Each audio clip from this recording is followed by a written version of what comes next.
So I'll take you back in time now, and I'll be speaking. I'll start off with a quote by Graham Hancock, which is one of my favorite historians. And he says that we humans are a species with amnesia, and I really kind of agree with him. There's a lot of our history within the Arab world that we tend to forget or gloss over. So today I'm going to speak about I'll present about the shortly lived South Yemeni Marxist state, which not many know of. So, I'm going to try to shed light on this specific topic. So the source I used is Why Yemen Matters, a book by Helen Lecter, who I've met myself and I've read a lot of her work. It sheds light on the contemporary situation in Yemen. And the chapter I'll be focusing on is the role of the People's Democratic Republic of Yemen, or the PDRY, in forming a South Yemeni identity by Noel Brioni. So there's a big gap in the literature in regards to the history of South Yemen and Marxism in South Yemen, and Noel Brioni is one of the distinct figures trying to fill in that specific gap. So first off, I'll briefly go through the historical context. So within the 16th century, the Ottoman conquest of northern Yemen occurred. So this is around this specific area, and I'll go through the distinction of North and South Yemen in a bit. After that, within 2 centuries, around 1839, the British occupied Aden, which eventually became the capital of South Yemen. And it was crucial to their overall empire and the Indian colony of the UK. So within 1918, we have the collapse of the Ottoman Empire and the emergence of the Kingdom of North Yemen within the specific area. And eventually, the British established the Federation and Protectorate of South Arabia to work as a buffer zone between the newly formed kingdom and the British colony of Aden. So within 1962, we have the civil war erupting within the north, and the revolutionaries eventually paved the way for the anti-colonial movements within Aden, which eventually paved the way for the independence of the south and the formation of the new Marxist state around 1967. So the distinctions between North and South. So South Arabia or South Yemen is this specific area, and that's the area we're going to be focusing on today. North Yemen, or Yemen proper, throughout all of history, is used as a term to speak of this specific region here. So start off. So Noel Brioni, what inspired him to actually write this specific chapter is the Southern Secessionist movement currently active within South Yemen, or in other words, they're called the Harak. So and I quote here, the Harak asserts that there is a distinctive South Yemeni identity that requires self-determination and must be given political expression within a separate southern state or as an autonomous federal region in the United Yemen. So is there a unique South Yemeni identity, and what are the experiences that shape the specific identity?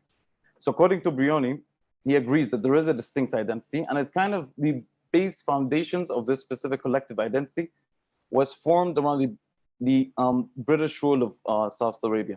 And when that happened, it kind of started, you start seeing the allegiance of most people was to tribes rather than a collective national identity.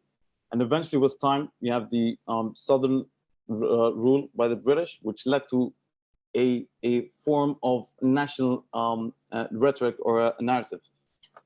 Moreover, we have the southern experience with Marxism, and that also kind of helped shape a collective identity. Eventually, you have after unity, we have the belief that Ali Abdullah Saleh's kleptocracy, who was the dictator that ruled over the United Yemen, the unity agreements were kind of exploited, and the resources within the south were exploited, which eventually led to a more coherent idea of what it means to be South Yemeni. So initially, as the state emerged, many external viewers didn't think that the state would last long. They maybe thought it would take a couple of years and would collapse. There were many limitations. One is the internal ideological differences within South Yemen. The second, we have the army was independent of the National Liberation Front, which eventually formed the newly Marxist state. The third is the Aden as a port was the busiest. It was the third busiest port at one point in time when the British ruled over Aden. But the closure of the Suez Canal kind of hampered the economy of the south, which eventually led to many people viewing this state pessimistically as in the future of the state. So this led to a loss of jobs linked to the British colonial system. We had a mass exodus to North Yemen, fearing the new Marxist government. So around 100,000 people left to the north. And there was eventually internal opposition from tribes, sultans, and the Front for the Liberation of South Yemen. So how did the leaders go about avoiding these specific limitations. So there were three specific objectives. So one was forming a new identity, and the second was a new ideology, and the third is a method of governance through a new socialist party.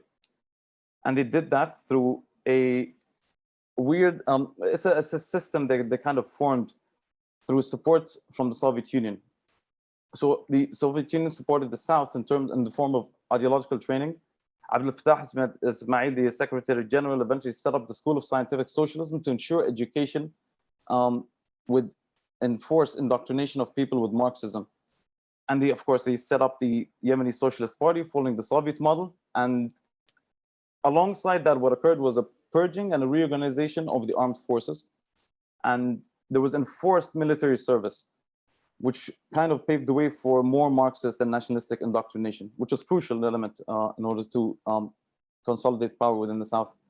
Eventually, you have the countering of tribalism, which occurred by replacing tribal leaders with secretaries, party secretaries. And eventually, what they kind of did to eliminate, there are specific identities such as tribal identities and regional within South Yemen.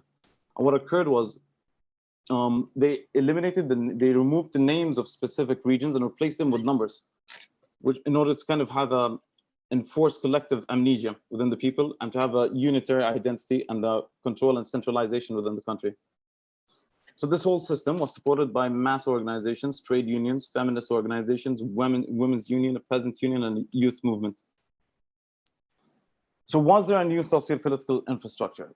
According to Brioni, they inherited the British administrative and legal infrastructure, and this paved the way for a swift extension of government authority. The party set up a centralized state authority over all regions, and this was done through a sophisticated security and intelligence services, which was provided by through training with East Germany. So there was essentially a mini Stasi within Aden. A Stasi is it's a secret intelligence services of East Germany.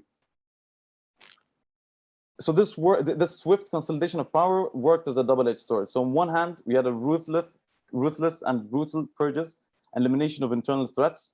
On the other hand, however, the elimination of these threats led to cohesion, stability, security, and safety. So this element is almost non-existent within Yemen today.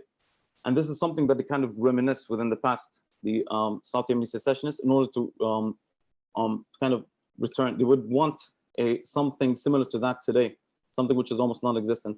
But one thing that they tend to do with this narrative is they kind of gloss over the memory of the memories they tend to try to forget, which is the purges and the abuse from the party itself. And there was a paradoxical situation here whereby, as the only Marxist state within the Arab world, it was isolated from the Arab world. However, it was included within a global communist network. And this was done through strategic and political support from the Soviet Union.